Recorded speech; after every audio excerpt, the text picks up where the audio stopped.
Hey, I decided to start doing these online blogs just to make sure that we communicate certain things to the team and to my training partners. Because a lot of times in class, when you're there, you want to work out, you need to get some exercise in, you want to train jiu-jitsu, you want to get better at your skills, or your guard, your sweep, or whatever it is that you're working on. All right, so I want to start shooting these video blogs just to provide some supplemental information, maybe some more philosophical information about jiu-jitsu and the way that we should train, and really the stuff that we really don't have a lot of time to cover in class. And so we're going to talk about training partners today and how to spar with your training partners and how to keep your training partners coming back. Because if we aren't all safe and we don't all feel safe, and we're not all protecting each other, then at some point people are not going to come back to class, or they're not going to want to train with you, right? Nobody wants to be the stinky kid at school, okay? The kid in the corner no one wants to play with because he smells so bad, all right? And it's the same with jiu-jitsu. You don't want to be the stinky kid in the corner who's alone. You don't want to be the bully who's alone either. So we want to make sure that we're respecting each other. And I think everybody pretty much does, but some of us just don't know our own strength. And we really don't understand how much pressure we're putting on somebody, or when we roll with somebody hard who might be a little less advanced than us or maybe a little older than us, how their body's feeling the next day, how sore they're getting the next day. And as a result, they might not want to roll with you. So we've got to take care of each other when we train. There's no doubt about it. And that's an important part of keeping everybody coming back. An example might be if I'm rolling with somebody who's a white belt or a blue belt. Yeah, my goal is to push them, to try to make them better. That's one way to make them better.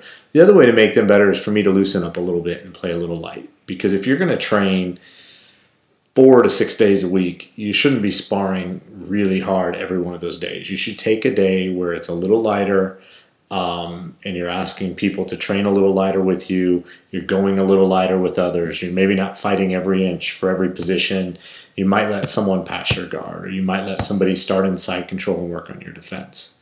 Okay, so if I'm sparring with somebody who's not as advanced as me, many times I'll do that. Sometimes I'll be playing really light. I'll be working on my inverted guard. I'll be working on some new tricks. I might let them pass my guard. I might let them start from my back and play from there. I want to talk about how somebody who's less advanced should spar with somebody who's more advanced.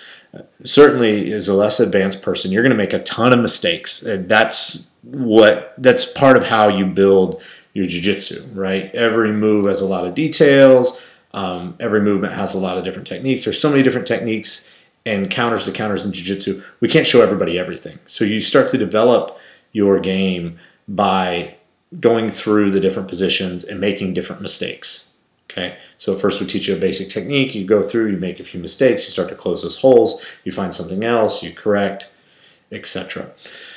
With the sparring element, when you're training with someone more advanced, one way you can protect them from hurting you is, and in the sense you're protecting yourself, is to tap. Okay, if you're caught and it's an awkward position at all, please tap. There's no pride in not tapping. There's no pride in having your arm tweaked so you have to roll light for a week, or you can't train for a week because you didn't tap. The other way to protect them and to protect yourself is to try to avoid. You're going to do some things naturally that are maybe more explosive, and you're extending your arms and those types of things. Sure, everyone makes those mistakes, but try to be cognizant of how much energy you're wasting, particularly exploding out of positions where it's probably not working for you, or if it does, it's working for you against somebody who's much smaller and weaker than you are. That's a great way to get injured, and it's a great way to injure your opponent or force somebody to slap a submission on you really quick that might hurt you. Okay?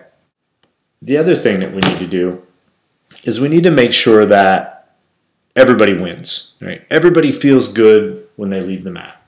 Now, is this realistic every day? Absolutely not. It's impossible. It's an impossible goal to have everybody feel good every day. Okay, some days you have good days, some days you have bad days. But here's my point. When you're working with a training partner, everybody should win. And I'm not talking about like, oh, yeah, give everybody a pat on the back when they don't do well or don't perform well, or everybody gets a participation ribbon at the end of class.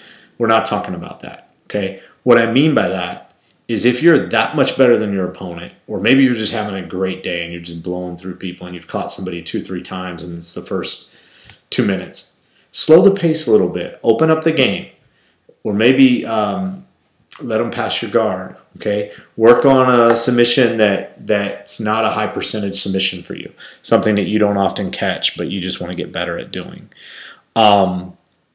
So you're making sure that your opponent wins. And if it's a day or a time where you just completely smash somebody, even if you didn't completely smash them, but you beat them, or you find something that they can improve on, give them a little bit of advice. You know, I mean, if it's kind of your peer and you're pretty much at an even belt level, sometimes you give them the advice, sometimes you don't, because that can be a little weird. Somebody might get offended by that. But you know, if you're a rank ahead or several ranks ahead, or that person really had a bad day, show them something they did wrong. Show them where to put the hand on the guard pass. Show them how to stuff the knee on a guard pass. Show them how they should have defended the arm bar or the choke. Okay, make them feel good. Make them feel like training with you benefited them, and that they just weren't your punching bag. Okay, they weren't your dummy for the day where you got better and they walked away hurt with their ego and maybe injured because you were going too hard and you were training just for you. So make sure that when we're training with our training partners, that we're not just training to make ourselves better, we're training to make them better. Okay? Because inherently, the better everybody gets around us and the healthier that we stay, and the more that we stay on the mat, the better everybody gets as a team. All right? When we're training, it's not competition. These people aren't our competition, okay? They're our friends and our training partners. And if I grow, I should want my training partners to grow too, because that only makes me get better, all right? And you'll see that if you ever compete or if you go to other gyms, if we can continue to facilitate that type of attitude at RMNU, you'll see it when you go train at other gyms. You'll notice it when you go to compete. Because not everybody in every gym does that, and I think it takes some special efforts to make sure that we're doing that. Os? All right, great. Hope everybody enjoyed this. Hopefully this is the first of many, just to provide a little bit more perspective behind the scenes into Jiu-Jitsu and what we're trying to do at RMNU here in Tampa. Have a great day, and I'll see you on the mats this week.